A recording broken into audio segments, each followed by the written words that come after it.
తనపై కూటమి ప్రభుత్వం కక్ష సాధిస్తుందని మాజీ మంత్రి వైసీపీ నేత కాకాని గోవర్ధన్ రెడ్డి ఆరోపించారు. జైళ్లు అరెస్టులకు భయపడది లేదని స్పష్టం చేశారు. సర్వేపల్లితో పాటు రాష్ట్రమంతటా వైసీపీ జెండా ఎగరేస్తామని ధీమా వ్యక్తం చేశారు. 86 రోజుల తర్వాత జైలు నుంచి కాకాని గోవర్ధన్ రెడ్డి విడుదలయ్యారు. నిన్న షరతులతో కూడిన బెయిల్ను హైకోర్టు మంజూరు చేయడంతో కాకాని రిలీజ్ అయ్యారు. ఇక దీనిపై మరింత విశ్లేషణ మా మేనేజింగ్ డైరెక్టర్ రాజేంద్ర అందిస్తారు. Over to you sir. Thank you. ఇవాళ ఒక దేశభక్తుడు నెల్లూరు జిల్లాలో కారాగారం నుంచి బయటకు వచ్చాడు. ఎన్ని రోజుల తర్వాత? 86 రోజుల తర్వాత.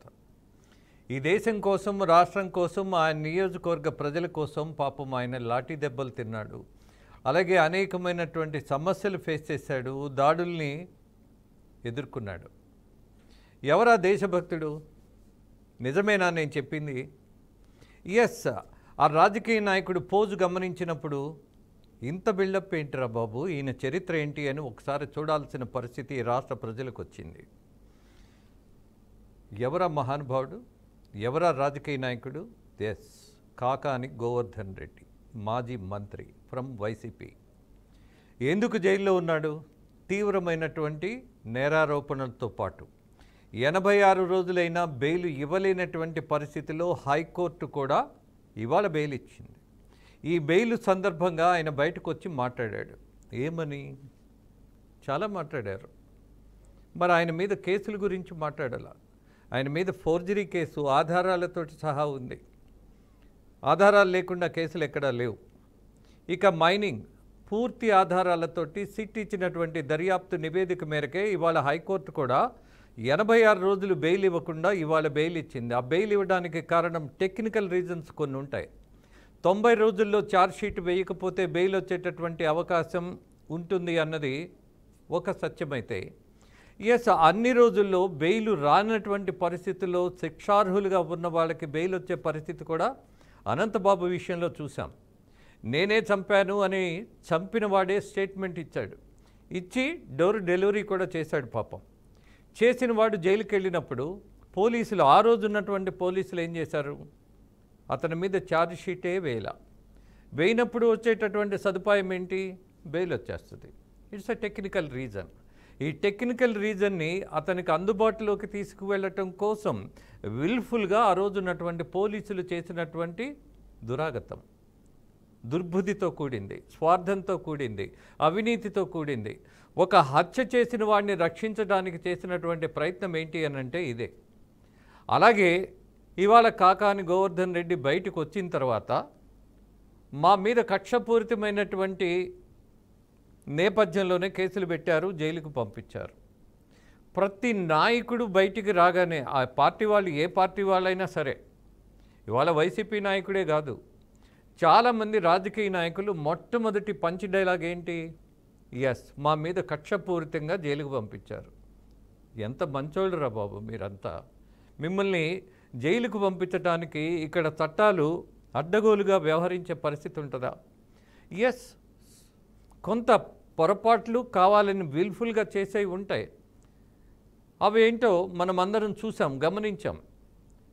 మరి ఇవాళ ఉన్నటువంటి పరిస్థితిలో ఈ నాయకుడు చెప్తున్నటువంటి మాటలు, అలాగే నెల్లూరు రాజకీయం చూసినప్పుడు ఇవాళ నెల్లూరులో ఒక మహిళా నాయకురాలో, లేకపోతే మాఫియా నాయకురాలో, లేదా ఒక నేరస్తుడికి దగ్గరగా ఉన్న ప్రియురాలో, హూ ఎవర్ మేబీ, ఇంత విశృంఖలత్వం ఎక్కడి నుంచి వస్తుంది? ఎలా వీళ్ళు సాధారణమైనటువంటి పరిస్థితుల నుంచి అసాధారణమైనటువంటి ఆర్థిక పరిస్థితులకు, అలాగే ఒక డామినేటింగ్ స్టేజ్కి ఎలా ఎదుగుతారు మీ రాజకీయ నాయకులు? అలాగే మీ రాజకీయ నాయకులు అని అంటే ఇవాళ కూటమి ప్రభుత్వంలో ఉన్నవాళ్ళు కూడా ఆమె ప్రియుడికి బెయిల్ ఇవ్వటం కోసం ఎందుకు ఇచ్చారు అని అడిగితే, ఎవరైతే జైల్లో ఉన్నాడో యావజ్జీవ శిక్ష పడి, దట్టు హత్య చేసి ఆ కేసు నిరూపణ అయ్యి, అలాగే మళ్ళీ పారిపోయి 4 సంవత్సరాలు దాక్కొని దొరికిపోయినటువంటి ఒక హంతకుడికి పెరోల్ ఇవ్వటం కోసం ఎంతమంది ప్రయత్నించారు అని అంటే, ఎస్, ఇవాళ ఉన్నటువంటి నాయకుడు ఆయన ఇవాళ కూటమిలో ఉన్నాడు, సిఫార్సు లెటర్ ఇచ్చారు అని ఆమె చెప్తోంది. ఈ నాయకుడు గతంలో వైసీపీ ఉన్నప్పుడు, ఈ ప్రజాప్రతినిధి వైసీపీలో యాక్టివ్గా ఉన్నప్పుడు అతనికి ఈ నేరస్తుడు చాలా తోడ్పాటు ఇచ్చాడట, ఏది చెప్తే అది చేశాడట. అందుకని అదే విశ్వాసంతో, అదే ఆప్యాయతతో మళ్ళీ ఇవాళ కూటమి ప్రభుత్వంలో ప్రజాప్రతినిధిగా ఉన్న సిఫార్సు లేఖ ఇచ్చాడట అతను. ఇవన్నీ బయటకు వస్తున్నాయి. అందుకే పార్టీల యొక్క ఆలోచన విధానం ఒకటి, అలాగే ప్రజాప్రతినిధులుగా వచ్చిన వాళ్ళ యొక్క ధోరణి మరొకటిగా కనిపిస్తోంది. పార్టీ ఏది చెప్తుందో అది ఎక్కడా జరగట్లా, పార్టీ ఏది ఆదేశిస్తుందో అది ప్రజాప్రతినిధులు ఆచరించట్లా. అలాగే పార్టీ స్టాండ్ దాటి ముందుకు వెళుతున్నటువంటి ధోరణిలో ఒక పక్క అనంతపురం అర్బన్ ఎమ్మెల్యే చేసినటువంటి వ్యధవ వ్యవహారం, దాంతోపాటు ఇవాళ ఇంకా 2 ఎమ్మెల్యేల మీద ఆరోపణలు వచ్చినాయి. ఇవాళ ఇదే సందర్భంగా ఒక మాట కూడా చెప్పాలి. ఇవాళ ప్రజాప్రతినిధుల మీద ఒక రకమైనటువంటి వల పడుతోంది. నేరస్తులు కాని వాళ్ళు, మంచి కాండక్ట్ ఉన్న వాళ్ళు కూడా ఒక ఇబ్బందిని ఫేస్ చేసేటటువంటి రాజకీయం చూస్తున్నాం. ఈ రాజకీయాల్లో మహిళలను బాగా ఉపయోగిస్తున్నటువంటి పరిస్థితి చూస్తున్నాం.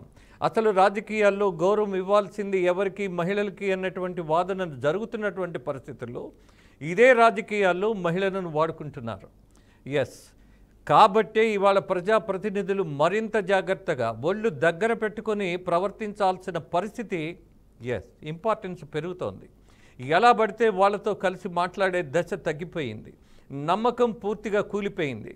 అందుకే ఇవాళ ఈ మహానుభావుడు, ఈ దేశభక్తుడు నెల్లూరు జిల్లాకు సంబంధించిన రాజకీయం చూసినప్పుడు అక్కడ ఈయనకి సంబంధించినటువంటి ఫైల్ ఒకటి తగలబెట్టడం జరిగింది. కోర్టు భవనంలో ఉన్నటువంటి ఫైల్ ఎలా తగలబడింది అని అంటే, దొంగోడు ఒకడు పడ్డాడట, వాడు తీసుకొని వెళ్ళి తగలబెట్టాడట.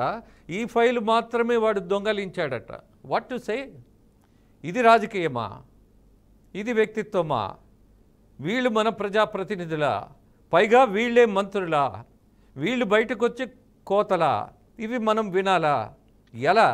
ఏ పార్టీ నాయకుడైనా వాళ్ళ చరిత్ర గమనించాలి. అలాగే వాళ్ళు మాట్లాడుతున్నటువంటిది విద్వేషపూరితమైనటువంటి పరిస్థితి అయితే ఖచ్చితంగా ఖండించాల్సిన పరిస్థితులు రోజు రోజుకి పెరుగుతున్నాయి. అందుకే జనం ముఖ్యంగా ఇవాళ మన ప్రజాప్రతినిధి ఎలా ఉన్నాడు అన్న దాని మీద నిర్మోహమాటంగా మీరు వాట్సాప్లో పెట్టండి. ఆధారాలు దొరికినప్పుడు మీడియాని ఆశ్రయించండి. అలాగే మీరు అనుకుంటున్నటువంటి చేయనటువంటిది, అలాగే దురాగతంగా ఆధిపత్యంతో ప్రవర్తిస్తున్నటువంటి ప్రజాప్రతినిధులు అనబడే దోపిడీదారులను అరికట్టాలి అనంటే ఓటింగ్లోనే కాదు, ఇవాళ కూడా మీ చేతుల్లో ఉన్నది. మీ చేతుల్లో మీకున్నటువంటి సమస్యను మాకు చేరవేస్తే మాలాంటి వాళ్ళు నిలబడడానికి సిద్ధంగా ఉన్నారని ప్రతిజ్ఞ చేసి మరీ చెప్తున్నా. ఎక్కడ ఎప్పుడు ఎవరికి ఏ ఇబ్బంది వచ్చినా, ఎవడు తెచ్చినా, ఎవడు దాడి చేసినా, ఎవడి అవినీతికి పాల్పడినా మీడియా ఉంది. అందులో భాగంగా నేను మరీ చెప్తున్నా, మార్పు రావాలంటే మీ నుంచి మార్పు రావాలి. ఇలా ఎలా పడితే అలా ఊరేగింపులతో తీసుకెళ్ళటం ఏంటి? వీళ్ళేమైనా దేశభక్తులా? ఎందుకు తీసుకెళ్ళాలి? ఒక చట్టం చేయొచ్చు కదా. ఎవడైతే ఒక దోషిగా మళ్ళీ బెయిల్ మీదో పెరోల్ మీదో బయటకు వస్తే ఆహ్వానం పలకడానికి పెయిడ్ ఆర్టిస్టులు ఉన్నారు. వీళ్ళందరూ వచ్చి ఊరేగింపుగా తీసుకెళ్తారా? ఇది సమాజమా? ఇది ఆటవిక రాజ్యమా? ఎక్కడ బతుకుతున్నామన్నటువంటి ఆలోచన ఉండాల్సిన పరిస్థితి లేదా? ఇదే పదే మీ ముందుకి ఒక విజ్ఞాపనతో వస్తున్నాం. ఖచ్చితమైనటువంటి ఒక రాజ్యాంగం మనకున్న తర్వాత అంతకంటే మరింత బాధ్యతతో కూడినటువంటి ఒక భవిష్యత్తుని నిర్మించుకోవడానికి మనందరం కలిసి పనిచేయాల్సిన అవసరం ఉన్నదన్నదే నా విజ్ఞప్తి. Thank you for the update sir.